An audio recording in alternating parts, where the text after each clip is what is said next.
Hello and welcome back to the channel. Today we're going to start with a little bit of a boring job, but I thought I'd film it just so people can use it as a how-to maybe, or not. So I have a MIG 135 turbo welder. It's a Clarke welder apparently. I've had it for a few years. It's always been very reliable. I wouldn't recommend it as a welder, but then I don't recommend anything really, just because I don't want people to go, "Ooh, it's rubbish." I like it. I don't know whether you will, but that's not really my problem. So I lent this welder out to somebody, and when it came back in working order, so no problems there. But the swan neck, which is this bit here, has a tip that screws into the end of it. Now I didn't know the person that borrowed my welder had twisted the tip in cross-threaded, which damages the thread in the end of the swan neck. It's fine first time, but then second time you can't get another tip in, so it basically renders this swan neck useless. Now the good thing is this is a consumable item. You can buy them from Machine Mart. They're about £11, which is not too bad. And I'll send him the invoice. But yeah, so what we need to do is take the gun apart, which is simply removing these screws, and then that bit comes out, the new one goes in. I bought some new surrounds because they are consumable items at the end of the day, so we don't need those. And we will put this in, and then I'll get back to welding the MGL. I have got a tripod now, so I'm going to try and film some of the welding. My welding's not great, but it's structurally fine, and it's free. Well, free if you exclude the fact I just spent £75 on consumables, but it's still cheaper than paying somebody else to weld. So what I'm going to do is get set up and we'll swap this swan. So what we need to do is we need to take the screws out.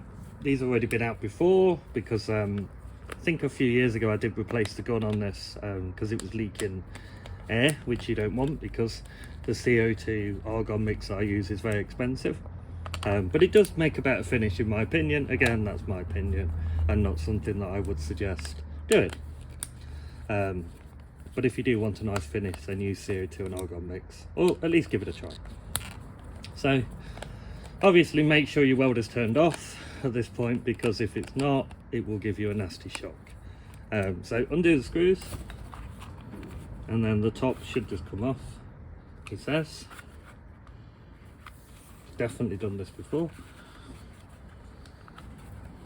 Maybe some more screwing is in order.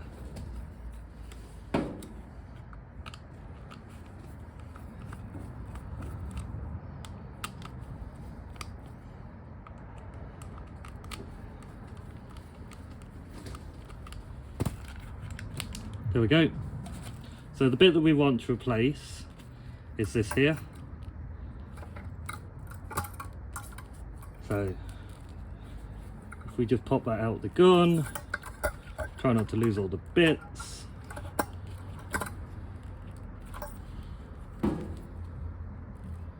So that's your trigger, and that's the bit that we need to, don't know if you can see, but inside there is a tiny Allen key, or at least there should be, which allows you to remove the swan neck. So I'm going to try and find an Allen key that fits, take the swan neck out, and then put it back together somehow. Okay, so once you've found an Allen key that fits, you just slacken that off a little bit, and then this just pulls out. Do be careful of this liner, it is fragile. If you damage your liner, it's a pain in the arse. Don't ask me how I know. Oh.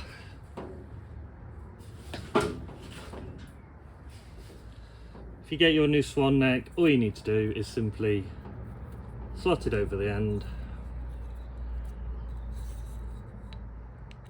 to that, and then you want it pointing downwards, not upwards. Nobody wants it pointing upwards, of course. And then tighten that back up.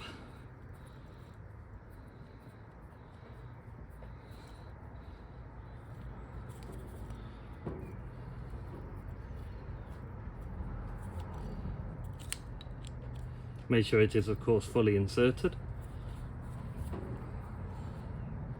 Tighten it back up. There we go. And that is part one of how to replace your tip.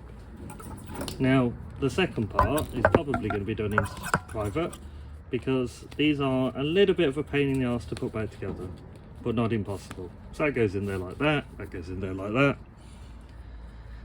That of course is your trigger, so it goes like that, and then you've got this tiny little pin that goes in there like that. As you can see, all it does is pushes on that little valve which releases your power, your gas, of course the wire out the end. So now all we need to do is put that back on top, screw it back together,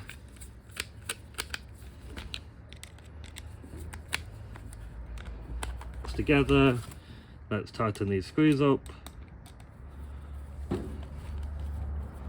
That one, that one, that one.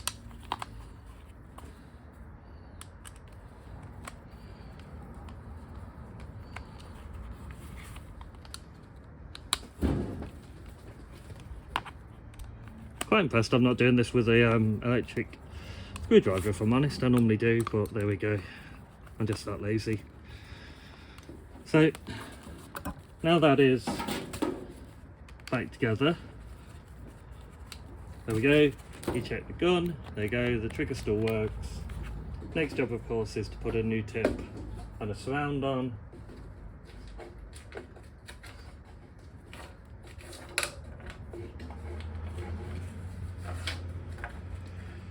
So your tip just literally goes over the end of the wire. You should know this by now anyway, because it's a consumable item. And then what you must remember is to be very gentle when you screw that in there, because if you cross thread it, you end up having to put a new swan neck on like I did, and then I'll treat it to a new surround. One thing that's always good to check if you do any work on your welder is just that your tip is below your surround. If it's not, you will not get much of a surround around your weld when you're welding, and it will continue to jam and stick. So there we go, hopefully that was useful. I'll give it a go in a minute, just see how it goes. But what we're going to do is we're going to get set up in there, and then in the next video we'll be welding the MG. I just wanted to keep this purely for me repairing the gun, and then also hopefully it helps somebody. But bye for now.